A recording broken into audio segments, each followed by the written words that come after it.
Lester Glick's Diary, July 28, 1945.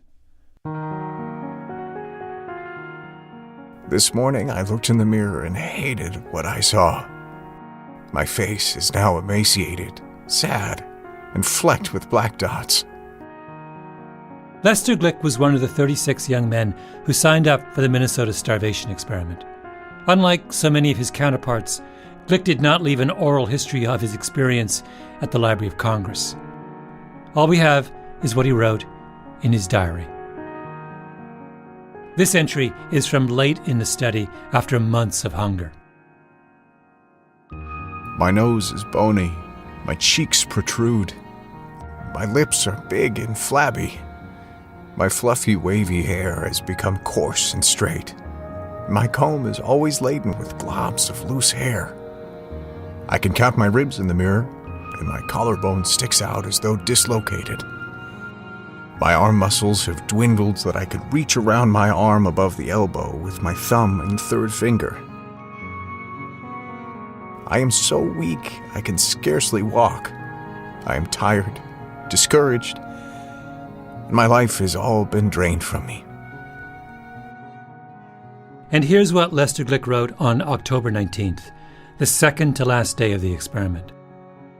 Today turned out to be the worst day of my life. This evening, Dr. Taylor called me into his office and told me I have developed a tuberculosis lesion on the apex of my left lung. I am to go home, enter a sanatorium, and begin a 6-month rehabilitation program. I couldn't have received any worse news. My tuberculosis came into sharp focus, however, as we gathered for the Last Supper celebration. All of the subjects, in fear of my dread disease, moved away from me, and I sat alone, completely isolated from the others.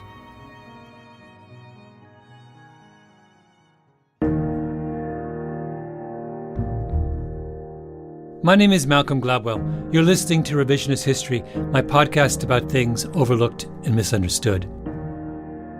This is the final episode of our look at the starvation experiment run by Ancel Keys during the Second World War. Today, I want to tell the story of Lester Glick, the story of what happened to him after the experiment, and how he made sense of all the suffering he'd been through.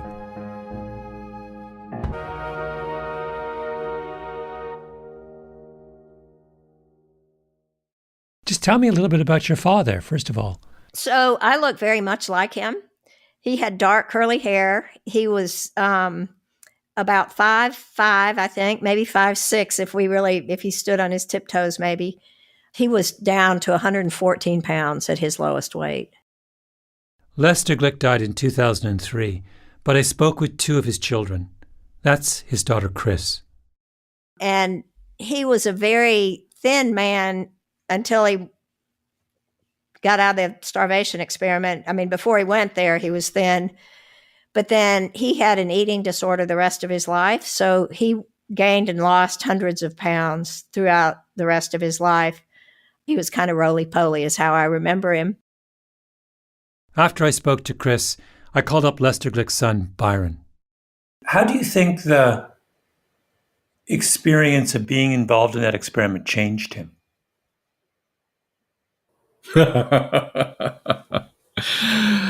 Completely and not at all. It's clear to me that Daddy's relationship with food and with his body was utterly and completely disordered and changed by the starvation experiment. In that regard, he never got over the starvation experiment. And Dad talks, as he was talking about his struggles with his weight, that he never, this is just amazing to think about, he never got over being hungry. He was always hungry, even when he had all the food he wanted, that something had happened in his physiology that broke the connection between his stomach and his brain, and it never cured. You know, I never saw my father cry, but I saw him as close to tears when he would talk about that experience. It's making me cry.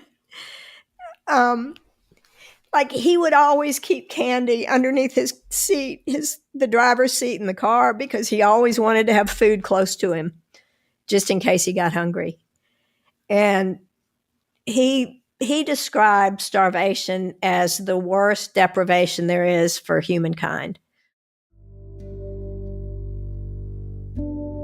As a kid, sometimes I felt like he was detached. Looking back on it, I think he was scared. And he was scared because he had experienced things that most people don't experience. I think my dad was scarred in the same way you hear about veterans being scarred about active war. That there's just some stuff you can't explain and you can't control, and it's scary. And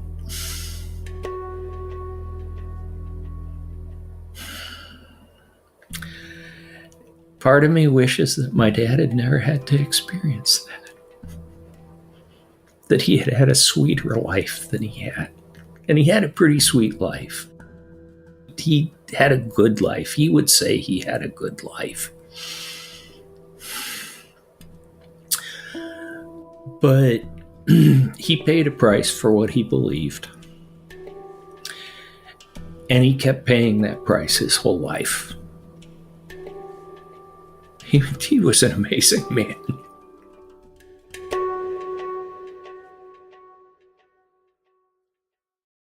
Byron and Chris both know what their father went through, but they also know what he became as a result.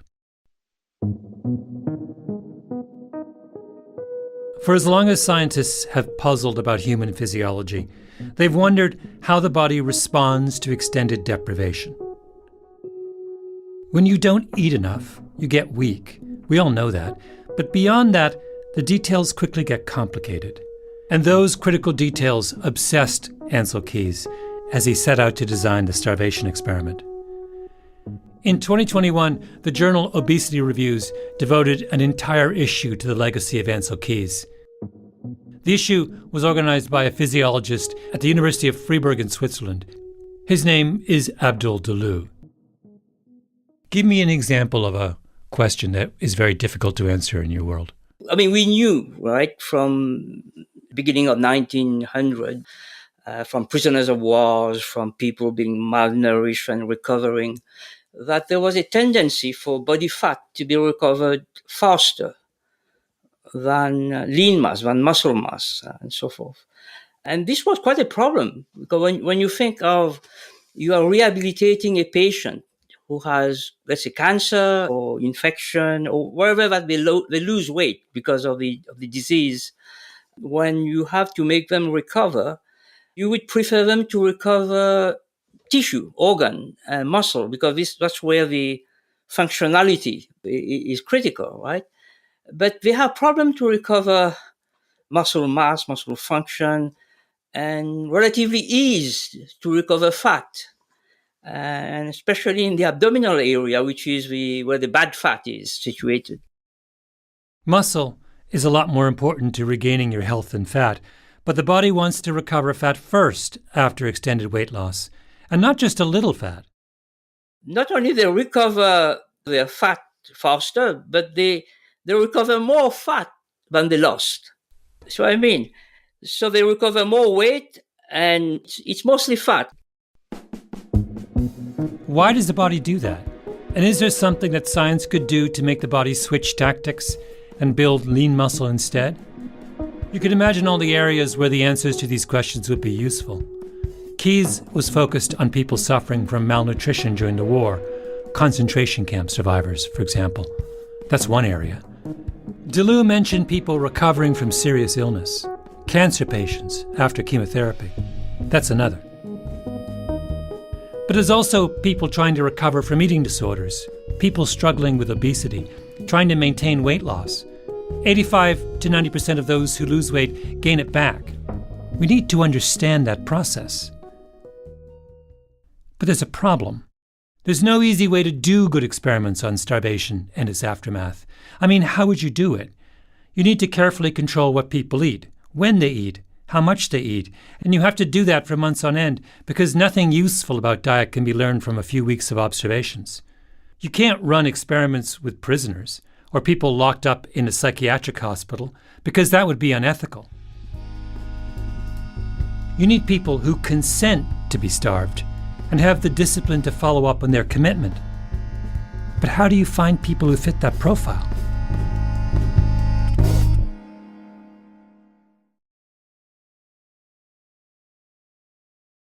A few years ago, the National Institutes of Health organized something called the Calorie Study, where 143 adults signed up for 2 years of stringent dieting. The goal was for them to cut their caloric intake by 25%, and they received, quote, an intensive lifestyle intervention to foster adherence, individual counseling, group sessions, consultants. How much caloric intake did the volunteers end up cutting from their diets when all was said and done? Not 25%, 12%. After all that effort, the volunteers, on average, only got halfway to their goal. And can you blame them? It's just too much to ask someone to give up a quarter of the calories they consume and to do that every day for months on end. Except, that is, if we're talking about Ancel Keys' guinea pigs. Abdul Dalou told me that when he started working in the field of obesity and metabolism almost 30 years ago, he quickly realized that the best source of data on some problems, and in some cases the only source of data, was the Minnesota starvation experiment. Ancel Keys kept meticulous, comprehensive records on what 6 months of starvation looked like, and then Keys collected another mountain of data that could help answer questions about body fat once the volunteers started eating normally again. What we know about the human body of a normal weight person reacting to starvation is based on the Minnesota experiment. The Minnesota experiment is the gold standard. I did a thing in my podcast this season where I asked researchers for their magic wand experiment, which is the experiment that they would do if I gave them a magic wand and they could wave away all logistical, financial, practical, ethical, whatever constraints.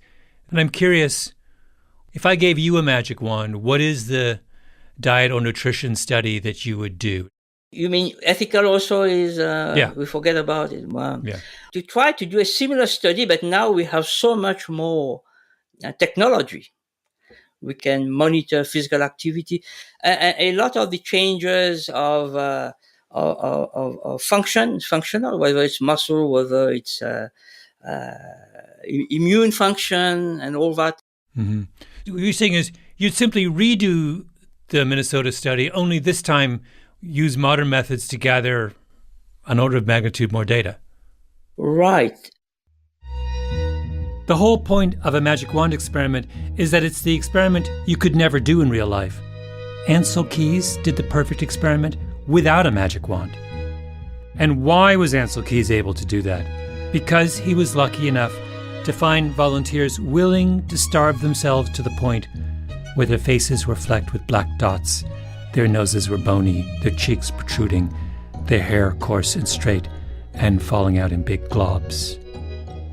This is a really, really, really huge contribution to humanity, to humanity. And they were not forced to do it.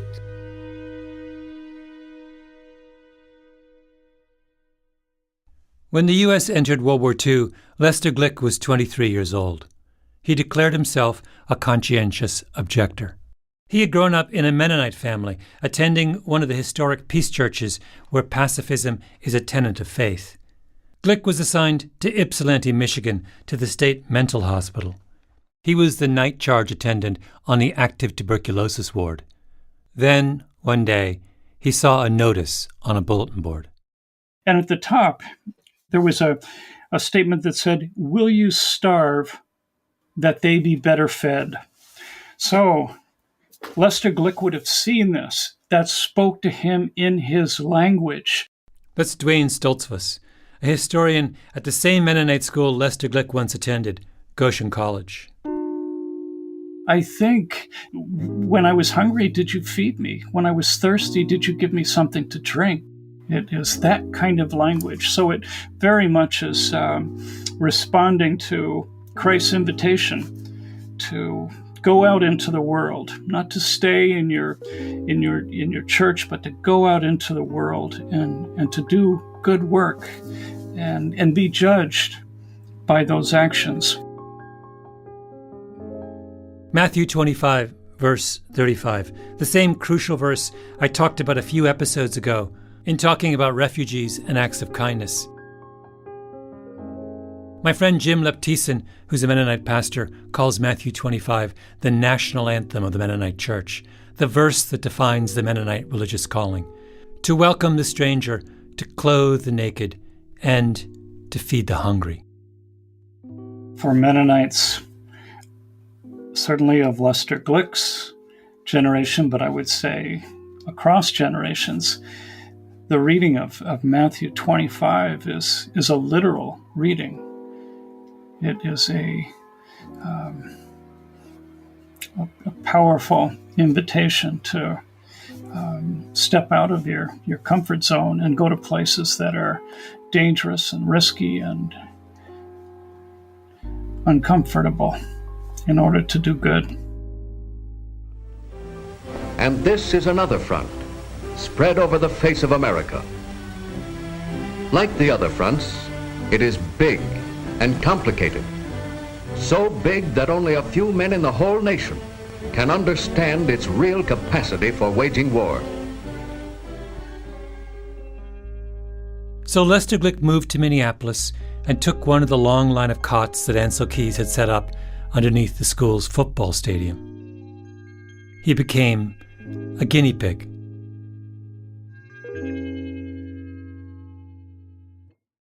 Now, did Lester Glick understand in that moment what he was getting into? Of course not. Nobody did. That's the point of an experiment. The subject commits to an uncertain outcome. But over the course of his long year in Minneapolis, he documents in his diaries his descent into a kind of hell. He is just one of the kindest, most gracious people. But as he writes about his experience, he writes about getting really angry with the officials in charge because they've taken away his allotment of bread. He's no longer getting the 2 slices he thought he was going to get because he's not losing weight fast enough. Back when Lester Glick had been working at the State Mental Hospital in Michigan, he wrote with pride about the connections he made with patients who could not speak. He loved to work with patients and help them. But now, in his hunger, he was becoming isolated, antisocial. He started to dislike the company of his fellow guinea pigs. And so there is this separation that starts to take place, this breakdown in relations that is not at all in keeping with the real Lester Glick, but was the new malnourished Lester Glick who was separated from all the people around him. He understands that what it means to be hungry is not a momentary physiological deficit. It is a profound and overwhelming deprivation on every level. Yeah, it's a deep isolation, and an isolation that goes against the building up of community that he's been a part of since childhood. That church community, the family community, had shaped who he was in the most basic ways. In the bit of scripture so essential to Mennonites, "For I was hungry and you fed me," Lester Glick now understands what hungry means. It's not just calorie deprivation, it's the absence of any kind of sustenance. And then, at the end of his time in Minneapolis, he discovers he has developed tuberculosis as a result of his ordeal.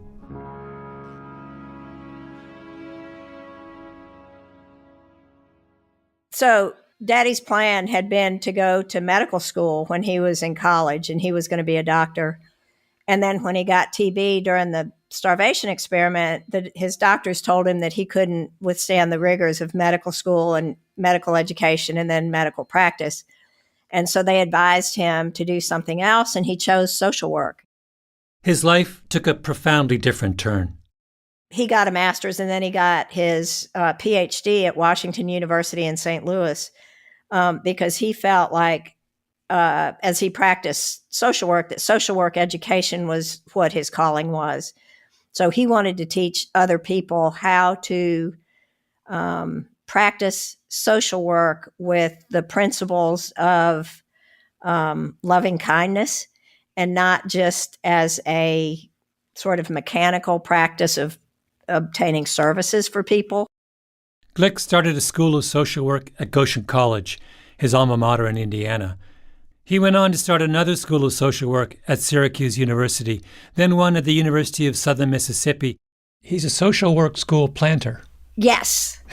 Yes, that's exactly right. In Glick's self-published memoirs, there's a chart called Places I Have Called Home, which takes up an entire page, 38 addresses in all. Webster Groves, Missouri, South Main Street, Goshen, Indiana, Ramsey Avenue, Syracuse, New York, Montague Street, Hattiesburg, Mississippi, crisscrossing the country his entire adult life in pursuit of the hungry. One of the practices that he enforced while we were growing up is that he wanted us to know what hunger was like as well, so we could be empathic for people who were not able to eat like we were. So every Wednesday, all we could eat was white rice all day. And we had limited servings. Some of my first memories was, eating rice on Wednesdays. And then, I did that until I went to college.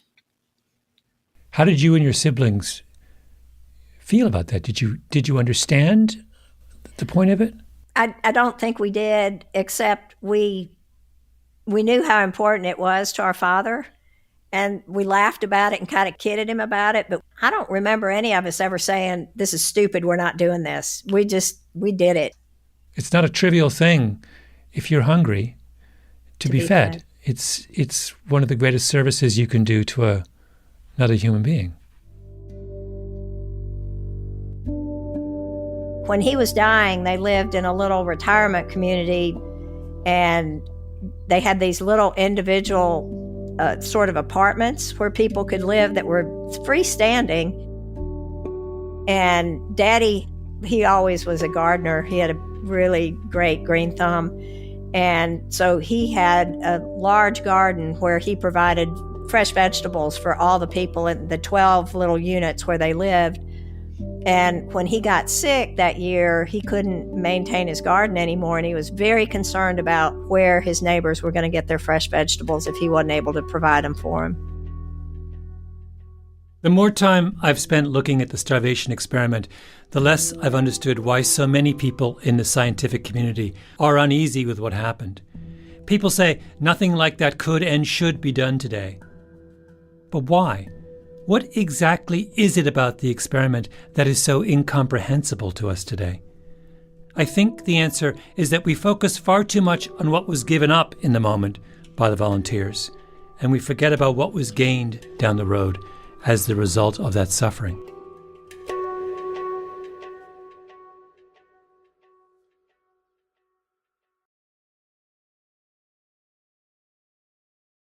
The Minnesota experiment left a permanent mark on nearly every one of its participants. They understood something about food and hunger that they hadn't before their experience.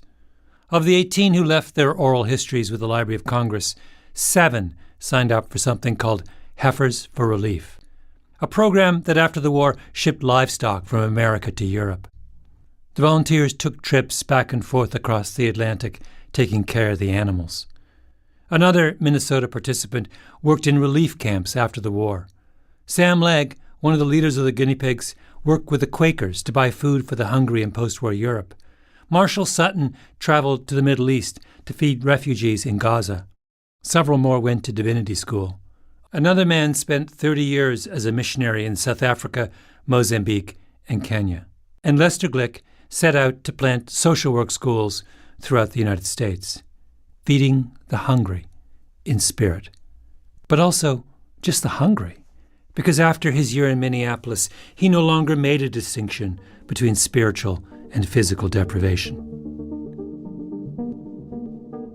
In his diary of his experience in Minnesota, Glick wrote when he was deep into the starvation phase. Books on starvation tell us that hungry people eat clay, wood, bark, unclean animals, and often become cannibalistic. Yesterday, I took the lead out of a pencil and began chewing the wood. It tasted all right.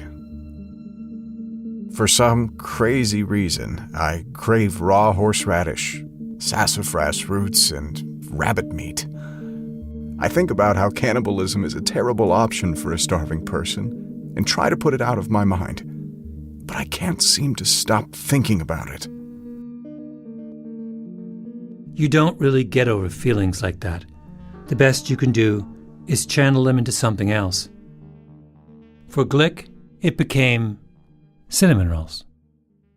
After his year in Minnesota, he became obsessed with them. He cut out a picture of cinnamon rolls from a magazine and carried it with him at all times. It was in his wallet until the day he died. So, Dad was known for his cinnamon rolls.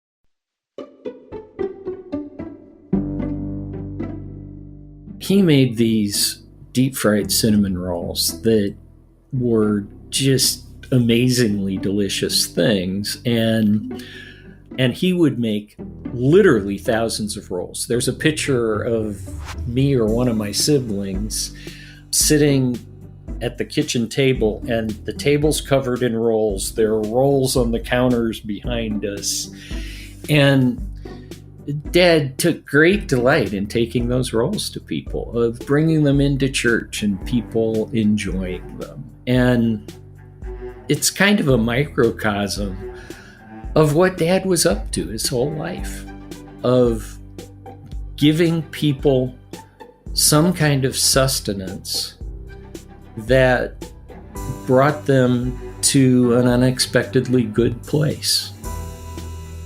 Byron was in a little office in his home in Wisconsin, remembering his father, who had been dead for 20 years. But there was something in that specific memory of the cinnamon rolls that moved him. Yeah. Byron, this has been... Oh, I have one last request of you. Sure.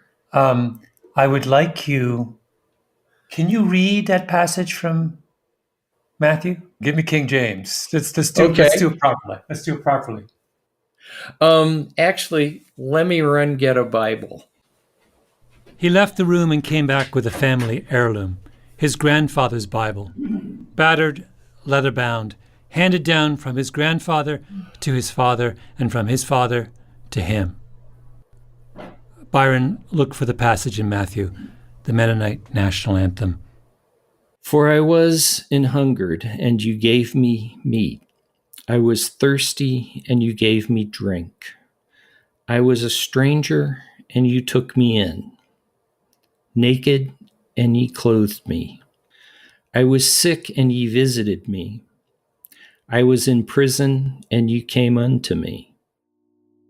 Verily, I say unto you, insomuch as you have done it unto one of the least of my brethren, you have also done it unto me.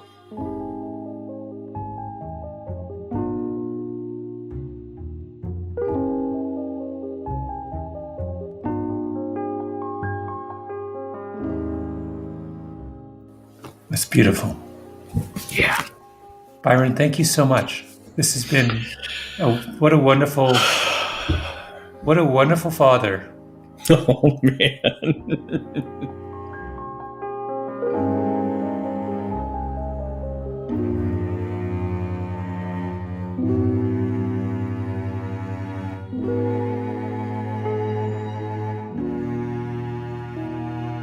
Revisionist History is produced by Eloise Linton, Lee Mengistu, and Jacob Smith, with Tolly Emlyn. Our editor is Julia Barton. Our executive producer is Mia LaBelle.